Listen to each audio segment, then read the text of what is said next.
Hi guys, welcome back to the session. In the today's session, we will learn how to extract pattern-based data from applications in Automation Anywhere A2019. So let's get started. So this is the Flipkart website where let's say that I search for iPhone 11 and this is the search result. So I'm going to create a bot in Automation Anywhere A2019 which is going to extract these descriptions and cost of the search result across all the pages. So the bot is going to extract these descriptions and the cost from the first page. Then it's going to click on the next button from here.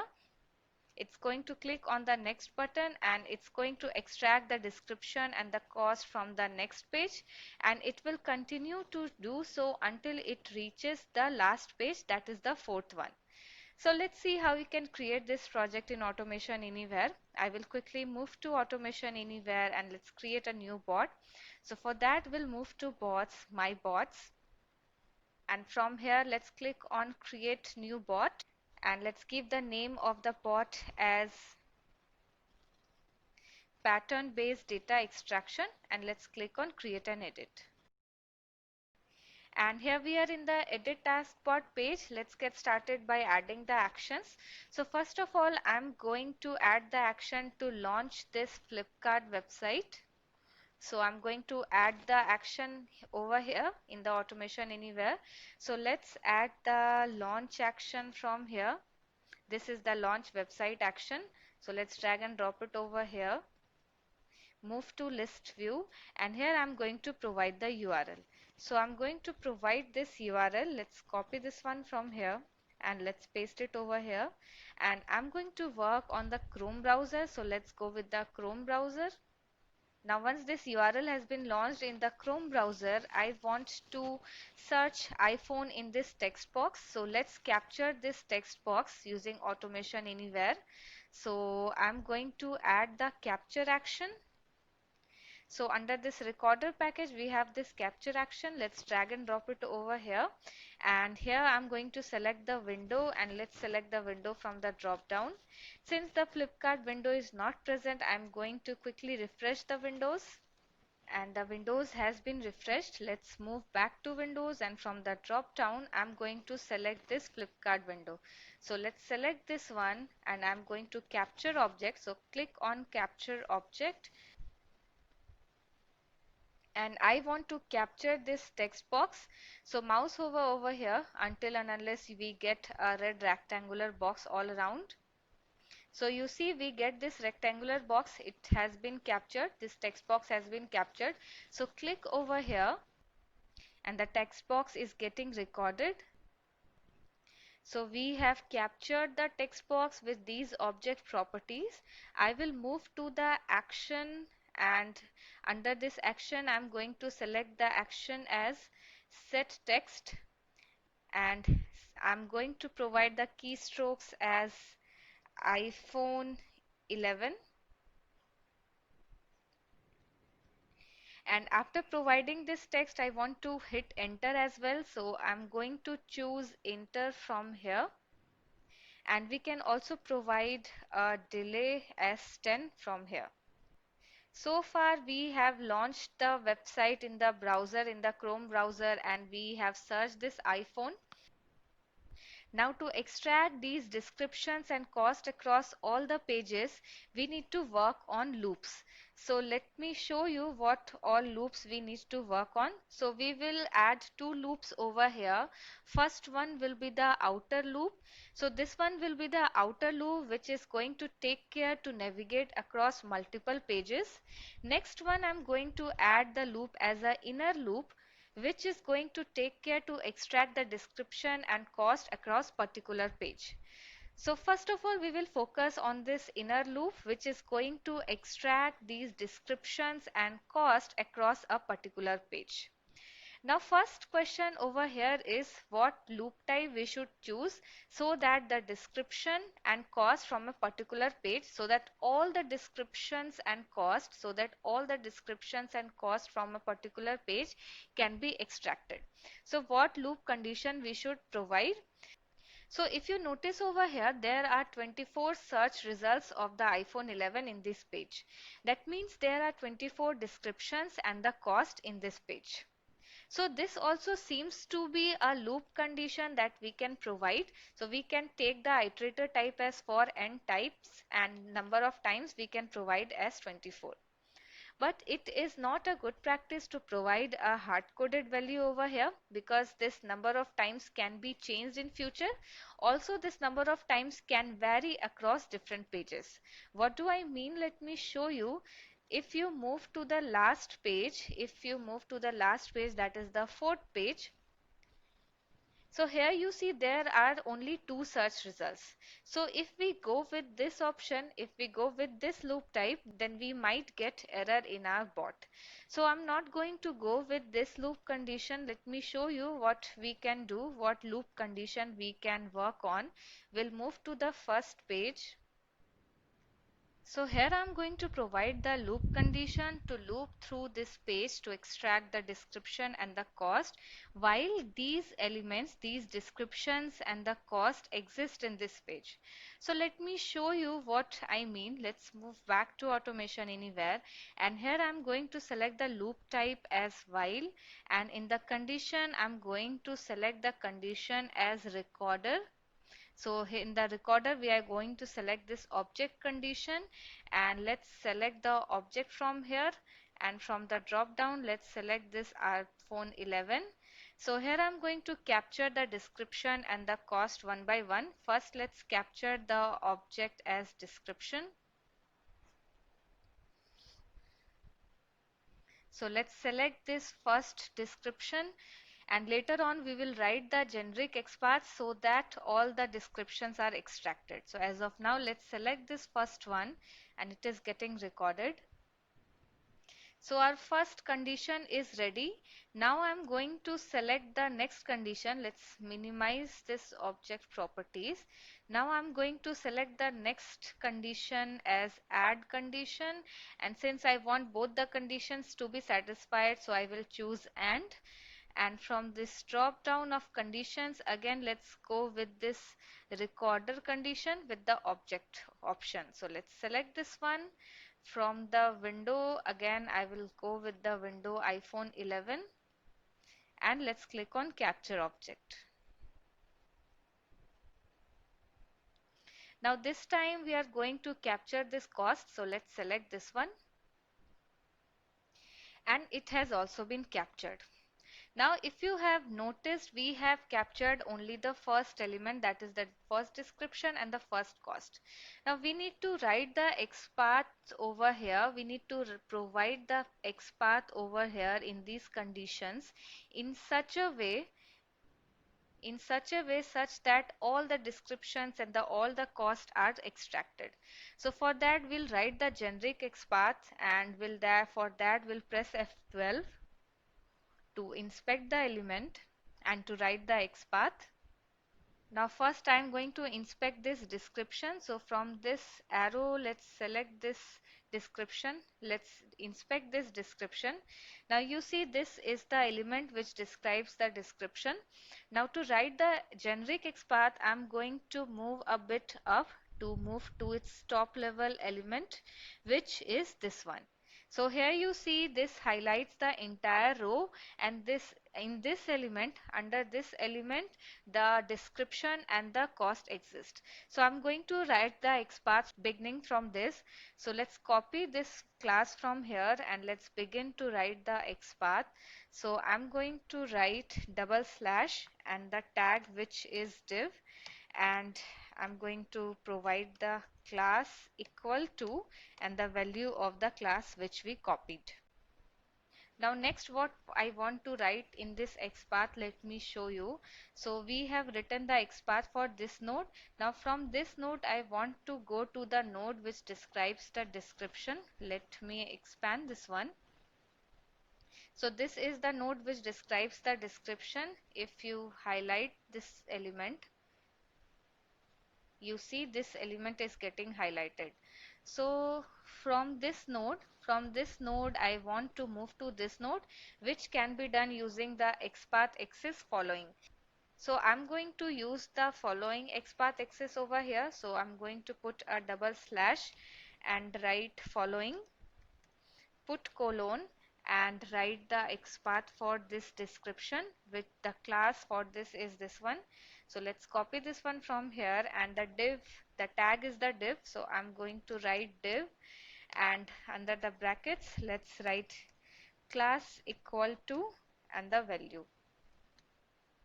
Now if I copy this XPath from here and if I paste it over here and hit enter, so here you see we got 24 entries for this XPath. That means 24 elements are identified by this XPath, which is correct since we have 24 results present in this page. So you see this first element is getting highlighted. This is the first description. Now if I click on this search next arrow, then you see this next element, the description from the second row is getting highlighted. If I click on this next arrow again, so here you see the description from the third row is getting highlighted. So we will use this XPath to identify the descriptions from this page with a slight modification. Let me show you what modification I am going to do. So this is the XPath which identifies all the 24 descriptions. Now to identify the descriptions one by one, what I am going to do, I am going to provide the index over here. So the index 1 is going to identify the first element, index 2 is going to identify the second element, and so on. Now since this index is going to vary from 1 to 24, so how to write this one in Automation Anywhere? So instead of this index, I am going to provide over a variable counter. Okay, so this one will be a string variable which I am going to provide, which will be incremented one by one. So let me show you how we can create this one. I will copy this one from here and I'm going to paste it inside the description condition. So this is the condition for description. Here I'm going to provide this XPath. So let's delete the already existing XPath. Let's paste it over here. Now it says invalid XPath because the counter variable we have not created so far. We'll quickly create this one, and I'm going to remove this path property. So I'm going to expand this one, and from here let's remove this path property. So all done for this one. Let's quickly create the counter variable. So from the variables, let's create the variable. First of all, I'm going to create the number variable. Let me show you. Let's create a variable and let's give the name of the variable as, and this will be a variable of type number. And let's click on create. Now I'm going to use the assign action. It's the variable. Let's move to actions, and from here I'm going to use the assign action from this number package. Let's drag and drop it over here, and I'm going to assign the value as 1 to this count variable which we just created.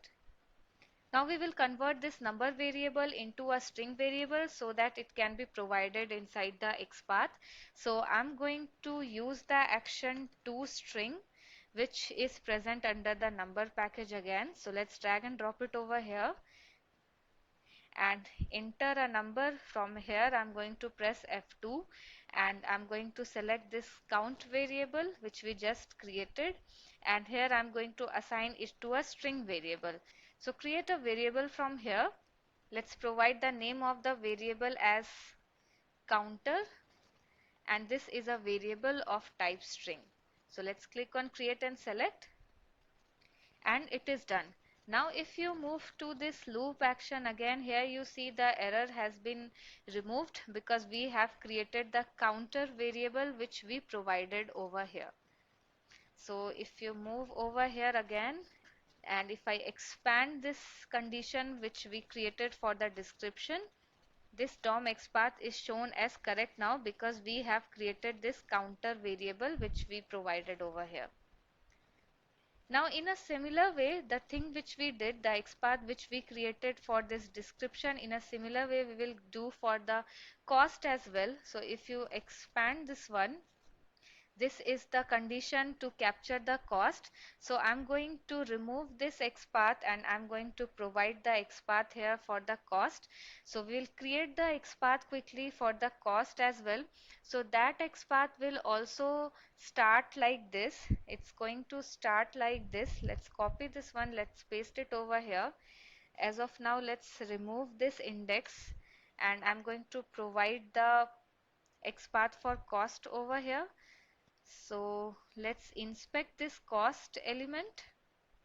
So this is the element for the cost. So I'm going to copy the class from here and the tag is div. So I'm going to write following colon and the tag as div, and I'm going to provide the class value as the value which we copied. Now if I put it over here,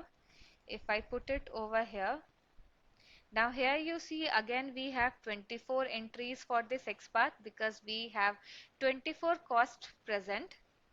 So here you see the first cost is getting highlighted. Now if you click on this next arrow, you see now the next element is getting highlighted, next cost is getting highlighted. If you click on the next arrow again, you see now the next element is getting highlighted, that is from the third row. So I'm going to use this XPath for the cost with again the slight modification, and the modification is I'm going to put the counter variable here as well. So let's copy this XPath from here and I'm going to paste it inside this, and I'm going to remove this path property. So if I expand this one, and from here let's remove this path property. So all done, we have provided the conditions for our inner loop. We have provided the conditions for our inner loop. Now inside this inner loop we are going to extract the description and the cost. So I'm going to use the capture action from here. So let's add the capture action. From the recorder, let's drag and drop it over here, and we select the window, and from the drop down let's select this iPhone 11 and click on capture object, and let's select the first element, first description I'm going to select, and it is getting recorded. Now we'll move to the object properties, and here I'm going to remove this XPath which got captured, and we have already created the XPath. This is the XPath we created for the description. So let's copy this one from here and let's paste it over here. Now let's see what all details we have. We do not require this path, so I'm going to remove this one. And next we need to set the action. So what action we want to perform here? We want to extract this description. So let me show you what action we can perform. So I'm going to select the option as get property, and here the property name I'm going to provide as inner HTML, which is going to fetch this description. Now we need to store the result inside a variable as well. So click on create variable, and let's give the name of the variable as description. So this is a variable of type string. Let's click on create and select. So all done to capture the description. I'm going to add next capture to capture the cost, and here also I'm going to select the window as iPhone 11 and click on capture object, and let's capture the cost from here, and it is getting recorded. Now here also we will change the XPath. So I'm going to use the XPath which we created for cost. So let's copy this one from here and I will paste it over here. Let's delete the already existing XPath. Let's paste it over here. We will uncheck this one. The path property is not required. Now again here also I'm going to select the option as get property, and the property which we want to take is inner HTML, which has the value of this cost, and we will assign the result to a variable. So click on create variable, and let's provide the name of the variable as cost, and let's click on create and select. So we have captured the description and the cost, but we would like to write it somewhere. So I'm going to write the captured description and the cost inside a text file. So I'm going to use the action as log to file. So this is the log to file action which logs any text to a file. So let's drag and drop it over here. We need to keep it inside the loop, so I'm going to cut it from here and I'm going to paste it over here under this capture, and all done. And in the enter to text field I'm going to put F2, and I'm going to select the description variable first. Let's click on yes, insert, and I'm going to put a comma and put F2 again, and from the drop down let's select the cost variable and let's click on yes, insert. And here we need to provide the file path as well, where this description and the cost will be written. So click on browse to provide the file path. Click on this browse. So from here I'm going to select this extraction result text file where I want to write the description and cost. So let's open this one, and let me show you this extraction result file from here as well. So here we have this extraction result, which is a text file. It is empty as of now. So I'm going to write the description and the cost from the Flipkart over here. Let's move back to Automation Anywhere. Now we have all provided all the steps to extract the description and the cost and to log them inside a file. Also, if you notice here, we have provided the count value as 1, which needs to be incremented at the end of the loop, so that we can always get this number as incremented 1, 2, 3, 4 and so on. So I'm going to add a action over here to increment the number. So from the number utils action, there is one number utils package. Here in the number utils package we have this calc action present. Let's drag and drop it over here. And here I'm going to write as the variable count, yes, insert, plus 1. So every time at the end of the loop, this count variable will be incremented by 1, and the result I'm going to assign to the count variable itself. So let's provide it over here. Now also we need to convert the value of this number variable into a string variable so that it can be used by the XPath as a counter variable. So we need to add this toString action as well. So let's search for the toString action again from the number package. So let's drag and drop this toString over here. And in this toString action, I'm going to provide the number as the count variable. Yes, insert, and the output I'm going to assign to the counter variable which we have already created. So we are done with our inner loop. All the actions we have completed for the inner loop. So in the inner loop we have provided the condition to check whether the description and the cost element exist or not, and if those exist then we are going to capture the description, then we are going to capture the cost, and then we are going to log the description and the cost into a text file.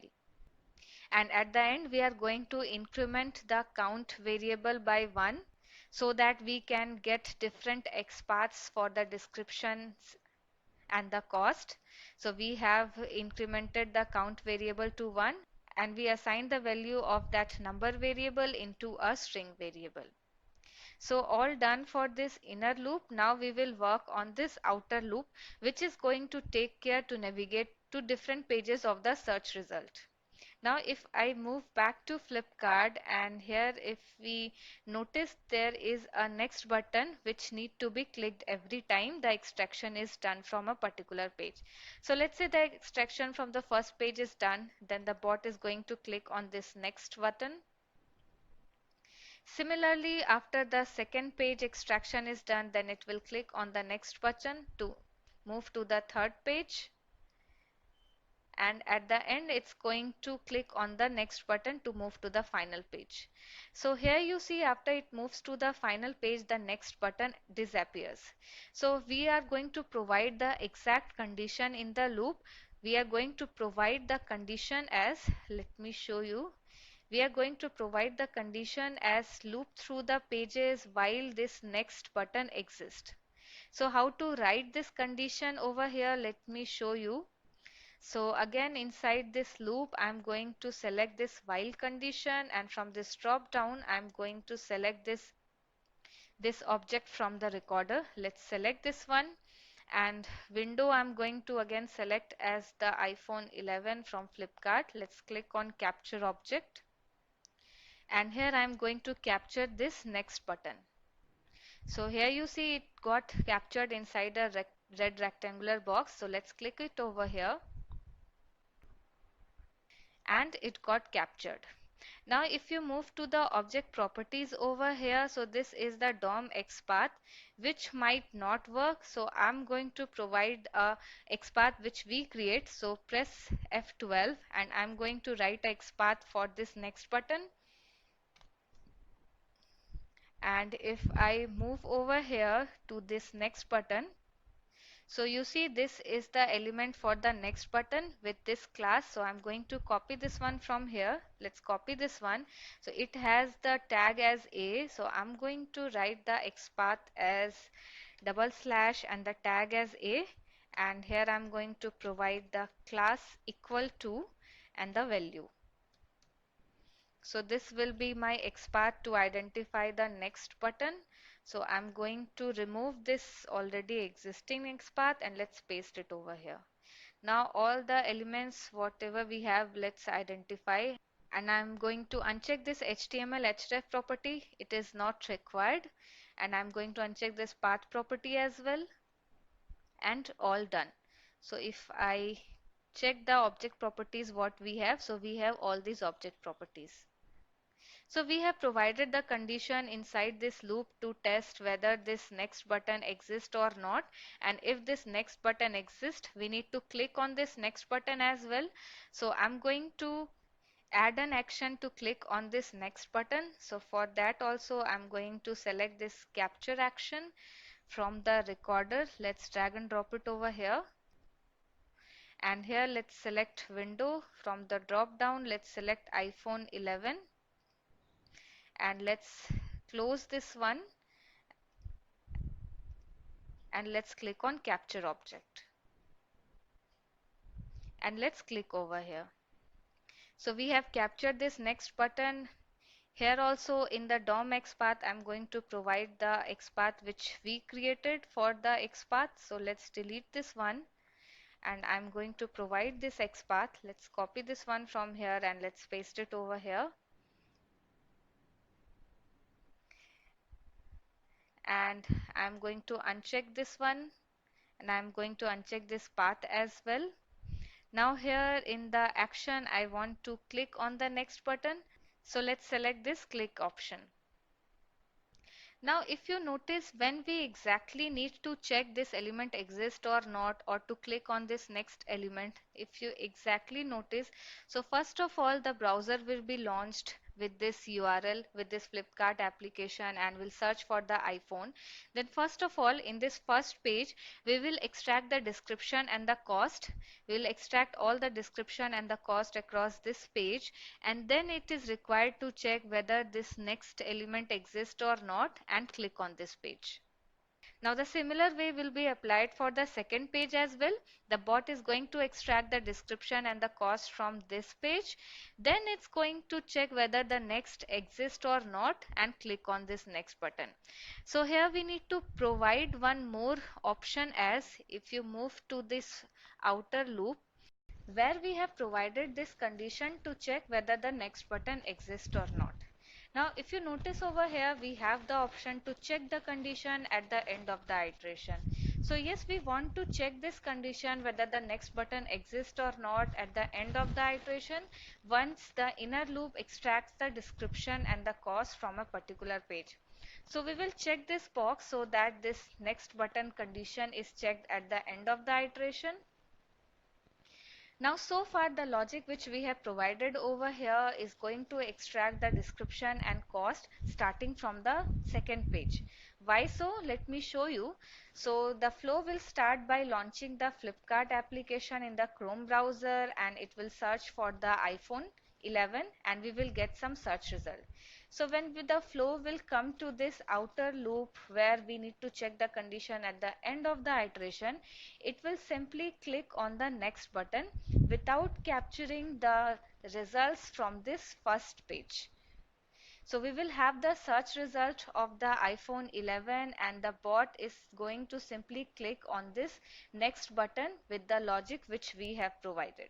So we need to do a slight modification in the logic which we have written. So let me show you what we need to do. We are going to create a new number variable. So I'm going to variables and create a new variable from here. And let's provide the name of the variable as flag.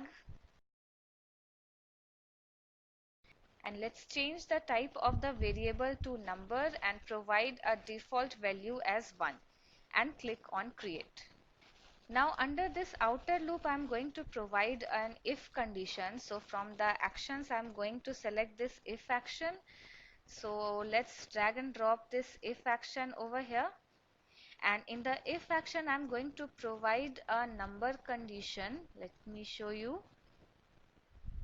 So here I'm going to provide a number condition and the source value let's provide as press F2, and from here I'm going to select this flag variable which we just created. Let's click on insert. Operator I'm going to select not equal to, and the target value I'm going to select as 1. So what I'm saying, if flag value is not equal to 1, then only click on the next button. And at the end of the loop I'm going to increment the value of the flag. So for that I'm going to use the number utils package. So under this number utils package we have this calc action present. So let's drag and drop it over here. And in the expression to be calculated I am going to provide the expression as press F2, and from here let's select the flag variable. Let's click on yes, insert flag variable plus 1, and the result I am going to assign to the flag variable itself. Now when this outer loop will be executed for the very first time and when the flow will move to this if condition, here it will check flag value not equal to 1. So at that time, for the very first time, this condition won't satisfy because we have provided the flag value default value to 1. So for the very first time of the iteration, this condition won't be satisfied, so the next button won't be clicked, and the flow is going to extract the description and the cost from the first page using this inner loop. Now at the end of the loop, since the flag value will be incremented, that means from the next iterations this condition is going to be satisfied. This flag value won't be equal to 1 because it will be incremented from this expression. That's why from the further iterations it's going to click on the next button. So in this way it's going to extract the description and the cost across all the pages. So our bot is ready now. This outer loop is going to take care to navigate across all the pages of the search result, and this inner loop is going to take care to extract the description and cost from a particular page. So I'm going to save this one and let's quickly run this bot to see how it works. Now our expectation is to get the search results inside this extraction result. So let's close this one and close this website as well. The bot is going to open the website of its own. So let's click on run, and my bot is running now. So first of all, it is launching the Flipkart application in the Chrome browser. Then it's going to search for the iPhone 11 in this search box. So it is searching for the iPhone 11 and we will get the search result. Now you see the bot is extracting the description and the cost from the first page. So it is extracting the descriptions and the cost one by one from the first page, and once it is done, then it's going to click on the next button. So here you see it is now going to click on the next button, and now it has clicked the next button and it has moved to the next page, that is the second page. Now the inner loop is extracting the description and the cost from this second page. And the outer loop is now going to check whether this next button exists or not, and since it exists, it's going to click on the next button. And so it clicked on the next button, and now the bot is extracting the description and the cost from the third page using the inner loop. And it's done for the third page. Now it's going to move to the fourth page, which is the last page. So the flow has moved to the last page, and now the bot is going to extract the description and the cost from this last page. This last page contains only two descriptions and the cost. And my execution is over since the outer loop didn't find any next button in this last page. That's why it moved out of the loop. So if I move over here, let's close this one and we will quickly check the results in this extraction result file. So let's open this one, and here you see we got the description and the cost from the search result of the iPhone 11 across all the pages. So we have in total of 74 search results, because in the Flipkart we got the total of the 74 search results. So that's all for this session, guys. In this way you can also extract the pattern based data from an application, and if you face any queries, please let me know. And hope you enjoyed this video, and if you did, give it a like and share with your friends and hit the bell button to get the updates on the latest videos. And I will see you soon in the next one. Bye bye.